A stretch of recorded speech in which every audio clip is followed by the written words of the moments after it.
జై శ్రీరామ్. 2022 నుంచి 2024 జూలై వరకు మొత్తం 11 ప్రెడిక్షన్స్ అనేవి ప్రూవెన్ అయ్యాయి. మరియు నా వాట్సాప్ గ్రూప్ లింక్ కూడా ఇచ్చాను క్రింద డిస్క్రిప్షన్లో. ఇది నిజమా కాదా అనుకుంటే కనుక ఈ 11 ప్రెడిక్షన్స్ అనేవి కింద డిస్క్రిప్షన్లో ఉంటాయి.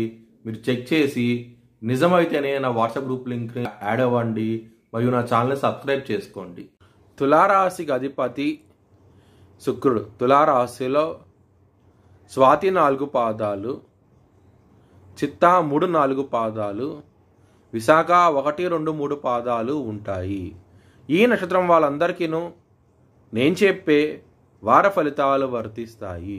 ఈ వారంలో లగ్నాధిపతి అయిన శుక్రుడు లాభస్థానంలో ఉన్నారు. చాలా మంచి డెవలప్మెంట్స్ అంటూ ఉంటాయి.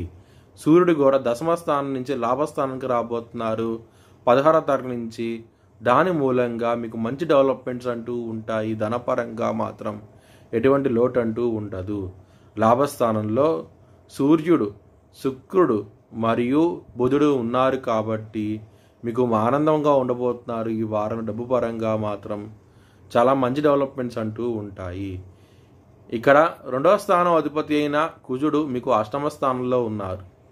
దాని మూలంగా కొంచెం ఇబ్బంది పడే అవకాశం ఎక్కువ ఉంది. కుటుంబ సభ్యులతో కొంచెం జాగ్రత్త అంటూ ఎక్కువ తీసుకోండి. అష్టమ స్థానంలో గురువు ఉన్నారు. ఇక్కడ కొంచెం ఇబ్బందికరమైన వాతావరణం అంటూ ఉంటుంది. 6వ స్థానం అధిపతి అయిన గురువు మీకు అష్టమ స్థానంలో ఉన్నారు. విపరీత రాజయోగాన్ని కూడా ఇవ్వబోతున్నారు. దాని మూలంగా మీకు మనీ పరంగా మాత్రం ఎటువంటి లోటు అంటూ ఉండదు. కానీ మీకు గ్యాస్ట్రిక్ సమస్యలు, ఎసిడిటీ ఇలాంటివి ఎక్కువ అయ్యే అవకాశం ఎక్కువగా ఉన్నది. ఈ వారంలో కొంచెం జాగ్రత్త అంటూ ఎక్కువ తీసుకోండి. దక్షిణామూర్తి స్తోత్రపారాయణం చేయండి. మీకు చాలా మంచి ఫలితాలంటూ ఉంటాయి. లవర్స్కి మాత్రం ఈ వారం అనేది అంత అనుకూలంగా లేదు. మీకు బ్రేకప్ అయ్యే అవకాశాలు ఎక్కువగా ఉన్నాయి. ఈ వారంలో కొంచెం జాగ్రత్త అంటూ ఎక్కువ తీసుకోండి. ఇగో ఫీలింగ్స్ ఎక్కువ అయ్యి బ్రేకప్ అయ్యే అవకాశం కూడా ఎక్కువగా ఉన్నది.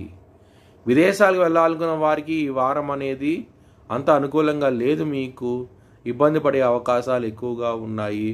విష్ణు సహస్రనామం పారాయణం చేయండి. మీకు చాలా మంచి ఫలితాలు అంటూ ఉంటాయి. మీ భవిష్యత్ వివరాల కోసమై హెచ్ఎల్ఎన్ జ్యోతిష్యాలయాన్ని సంప్రదించండి. 2024 భారత్ ప్రైమ్ మినిస్టర్గా నరేంద్ర మోడీ రీఎలక్ట్ అవుతాడని చెప్పి నేను మార్చ్ 2022లో చెప్పడం జరిగింది. అది ఈ నెల ప్రూవ్ అయ్యింది. Thanks for watching this video. Please like, share and subscribe my channel.